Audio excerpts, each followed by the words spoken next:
Hi besties, you're welcome to today's tutorial, which is on the making of the simple Ankara blouse with side lacing. As you can see, mine is a bit different because it has sleeves.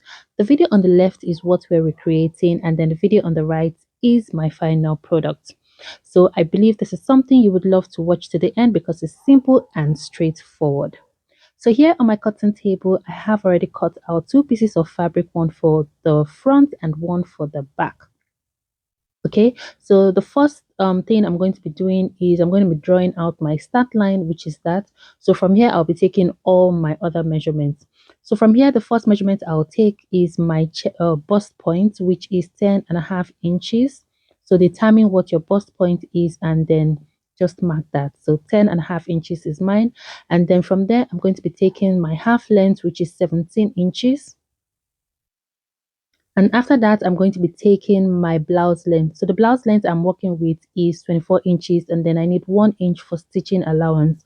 So you can decide to have your blouse longer than mine because the what we're recreating this from is actually longer than 24 inches. It looks like probably 29 thereaboutish. So after that, I'm going to take my neck width measurement of 3.5 inches, half of my shoulder measurement of 8 inches. From there, I'm coming down by 1 inch for my shoulder slope, and then I'll be connecting this to my neck width measurements standard. Now from here, I'm coming down 4 inches for my neck depth, and I'm going to be connecting it to my neck width.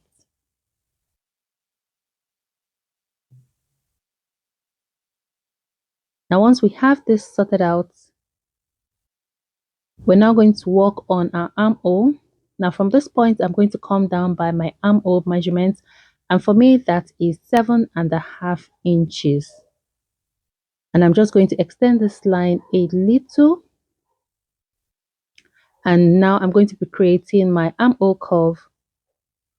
So I'll get the half of this, that's the midpoint of this, and then mark this. So from my front armhole, I'm coming in by half of an inch, and then I'll just connect it into my chest line like this. And then on the chest line, what I've done was just input a quarter of my bust measurement, which is 9 inches, and then I added half of an inch for stitching allowance. At the waistline, my waist measurement is 28 inches. I'm going to be taking out 5 inches from this, which will leave me with 23. Now, a quarter of 23 inches is 5 3/4. So that's what I'm inputting on my waistline. And then I will add half of an inch for stitching allowance. So that's 5 3/4 first of all, and then half of an inch for stitching allowance. Now on my hip line here, I'll take a quarter of my hip measurement, which is 9.5 there, and then half of an inch for stitching allowance. I'm just going to proceed to connecting this line now all the way to the waist, and from the waist to the hip line. And then at the hip line, to eliminate any pointedness, I'm going to be coming up by 1 inch and then connecting it back into my blouse at the center this way. So now I'm just creating my armhole line for the back. And after doing this, we can go right into cutting this off. Now at the shoulder line, I'm going to be adding half of an inch for joining allowance right there. And then I'll just proceed on to cutting. So I'm going to take one piece out from underneath so that I can trim out the armhole for the front. And then I'll be cutting lining pieces for both of them. Now I've gone ahead to cut lining pieces. Okay, the next thing I'll do is stitch at the bottom and stitch at the neckline, and the armhole and the sides will be left open, and you see what I mean. So this is what I've done. This is what it looks like. I've stitched on the neckline, and then I've stitched at the bottom, and then I brought it out to the right side, and I just ran a straight stitch over it like this. So the armhole is open. So this is the back piece, and then this is the front piece, all looking same. Now the next thing I'm going to do is to take the measurement of this side from the top to the bottom. Okay, so I'm using my tape rule now to take the measurement of what I have. You just want to be careful, and then you can retake this again just to be precise. So for me, I have 16 inches. So I'm going to get another piece of fabric here, and what I'm going to try to do is to fold this triangularly. So it depends on how much volume you want for your, let me just call this like a mini peplum. Depends on how much volume. You can fold it all the way to the edge there, or just shorten it a bit. So now from this top part, I'm just going to try to get like a 1 inch or a 3/4 inch start point. Okay, and then I've indicated that down there. So from this point, I'm going to be taking the 16 inches that I got from my main fabric, and then half of an inch for stitching, because I'm going to be turning this with a lining. But I advise that if you don't want your lining piece to show, that you should turn your fabric with your fabric. Okay, so don't turn it with the lining, turn it with the same fabric, so that even if it blows up, it's the same fabric that's showing. So I've cut out 2 pieces, and I'm going to be cutting out lining pieces for both of them. Now on my main fabric, I'm considering taking out a few inches from the hip line to eliminate the pointedness there. Okay, so from the waistline, I want it to be the same measurement to the hip line. Now, this is because I have a lot of volume. So typically how you would have cut this is fold it into two like this, and then split it open at the center line here. Use one piece for one side of the fabric and the other piece for the other side of your main fabric. So I have a lot of volume here. So eliminating some inches on the hip line will not affect any of our measurements at all. So I'll fold this now, and whatever measurement I have here, which is about 7 1/4, I'm going to be taking that same measurement at the hip line here, and then I'll connect it with my straight rule, and I will just cut this off. So I'm cutting it off. So whatever it is that I do for this front fabric is the same thing I'm going to be repeating for my back piece as well. And then I will just run a straight stitch so that the lining piece and the fabric are held together. So I've done it now, and this is what it looks like. I ran a stitch on the side so it's together. Now from the armhole, I'm going to be coming down by 1.5 inches. Don't forget, I'm going to be stitching a sleeves to this. And then after that, I'm just taking 2 inches apart. So I suggest that you do 1.5 inches, because I found out 2 inches was too far apart. So do 1.5 inches. All right. So I've made my mark 1 2 3 4 5, and then I have these loops cut out already, and then the length of this is about 2.5 inches. It's 2.5 inches long.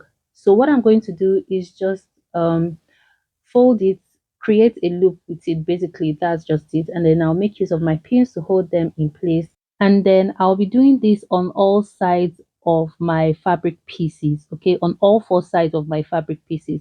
I'll make the same marks on all 4 sides, and then just attach my loops and run a stitch through them so that they're held together in place with my main fabric. So I'll be completing this behind the camera, and then I'll show us what it looks like when I'm done. So I've done these 3. I'll go ahead now to complete them for all 4 pieces. And after stitching, this is what I have. Looking at it, as you can see, I hope you can see them. So the next thing to do is to bring a peplum piece, and then from the bottom, I'll begin to attach them like this, using half of an inch all the way to the top. If there's any excess at the top, I'll just trim it off. Now I'm done attaching one side, and I just brought it so that you can see what it looks like. The next thing is to get the other fabric piece, the corresponding fabric piece, and then as well do the same thing, align them from the bottom, and then run a stitch using half of an inch all the way to the top. And I'll repeat the same process on this side. So now I'm done doing that. I also went ahead to close up the shoulder line. As you can see, it's looking very beautiful. I suggest that when you're cutting or drafting your peplum, that you should reduce some inches from the folded side. Okay, from the folded side, so that it's not dropping too much.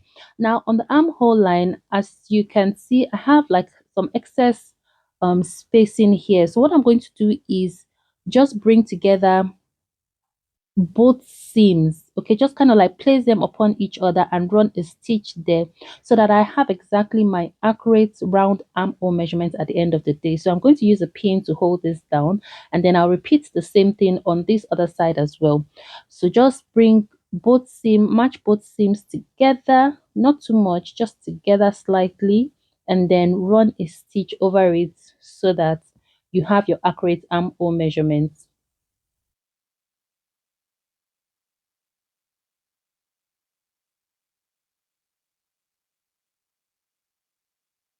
And then after doing this, you can just proceed to taking your round armhole measurement, and then you use this in determining the measurement of the sleeve that you'll be cutting.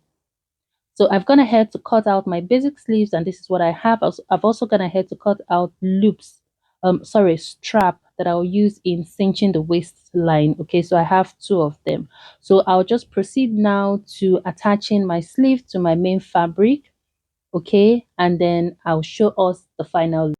And this is the final result of our tutorial, guys. I hope you found this very useful. Please don't forget to share, like, and subscribe.